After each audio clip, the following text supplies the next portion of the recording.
నెమ్మదిగా మీ కాళ్ళ వేళ్లపై, పాదములపై, పిక్క కండరములపై, మోకాళ్లపై, తొడకండరములపై, నడుము భాగంపై, వెన్నుముకపై, మెడ భాగంపై, చేతి వేళ్లపై, అరచేతులపై, ముంచేతులపై, మోచేతులపై, భుజములపై, మెడ భాగంపై, గడ్డ భాగంపై, రెండు పెదవులపై, రెండు ముక్కులపై, కనులపై, రెండు చెవులపై, తలపై, తల వెంట్రులపై దృష్టి అంతయు కేంద్రీకరిస్తూ శ్వాస మీద మాత్రమే మీ ధ్యాస. వేరే ఆలోచన ప్రతి చోట ఏదో ఒకటి ఉండాలి అనే ఉద్దేశంతో కూచిపూడికి సంబంధించి కొన్ని బ్యాగ్స్ అన్ని డిజైన్ చేసాము. దీన్ని లాంచ్ చేయాలి అని నేను ఎమ్మెల్యే గారిని కోరుకుంటున్నాను. గౌరవ అతిథుల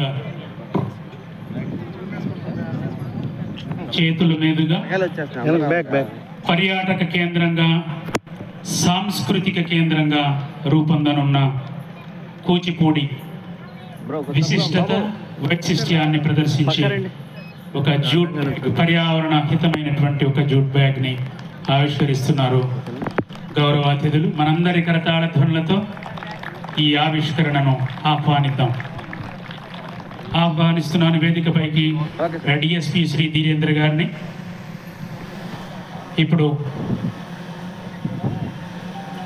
ఈరోజు ముఖ్యమంత్రి చంద్రబాబు గారు కానీ వీళ్ళందరూ కూడా 172 దేశాల్లో మన భారతదేశ సంస్కృతి నుంచి మొదలైన ఈ యోగా యొక్క సంస్కృతిని, ఔన్నత్యాన్ని చాటి చెప్పే ప్రయత్నం చేస్తున్నారు.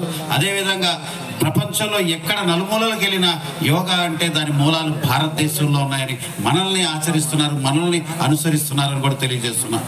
రేపు వచ్చే నెల యోగా దినోత్సవం జరుపుకుంటున్న తరుణంలో విశాఖపట్నం వేదికగా ఒక ప్రపంచ రికార్డుని సృష్టించే విధంగా all roads leads to Rome అనే విధంగా అందరి చూపు, అందరి దృష్టి, అందరి ధ్యాస, అందరి శ్వాస, అందరి ఆలోచన విశాఖపట్నం వైపు మళ్ళించే విధంగా ఆ రోజు యోగా దినోత్సవం అత్యద్భుతంగా ప్రపంచమంతా ఔరా అనే విధంగా యోగా వేదికలు కూడా రాబోతున్నారు. దాన్ని ఉద్దేశించి ఈరోజు ఈ జిల్లాలో 7 నియోజకవర్గాల్లో చేసే ఈ యోగాంధ్ర కార్యక్రమం అత్యధికంగా బ్రహ్మాండంగా కూచిపూడిలో జరిగింది. చాలా ఆనందంగా, సంతృప్తిని వ్యక్తం చేస్తున్నా, సంతోషంగా ఉంది. మాటిస్తున్నా, మీరు కూడా ఈ మాటను పాటించాలని విజ్ఞప్తి చేస్తున్నా. ఖచ్చితంగా రేపటి నుంచి యోగాని ఆచరిస్తా, యోగాని అనుసరిస్తా, నా శ్వాస మీదే నా ధ్యాసను పెడతానని కూడా తెలియజేస్తున్నా. ఆరోగ్యమే మహాభాగ్యం, ఎంతకంటే ఏం కావాలి?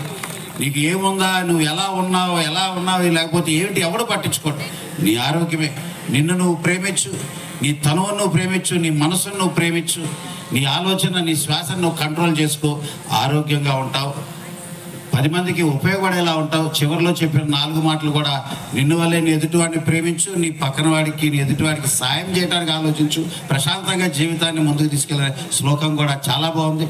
కార్యక్రమాన్ని ఇంత చక్కగా ఏర్పాటు చేసిన ప్రతి ఒక్కరికి పేరు పేరున ధన్యవాదాలు తెలియజేస్తూ మీ అందరికీ శుభోదయం. ధన్యవాదాలు. Thank you.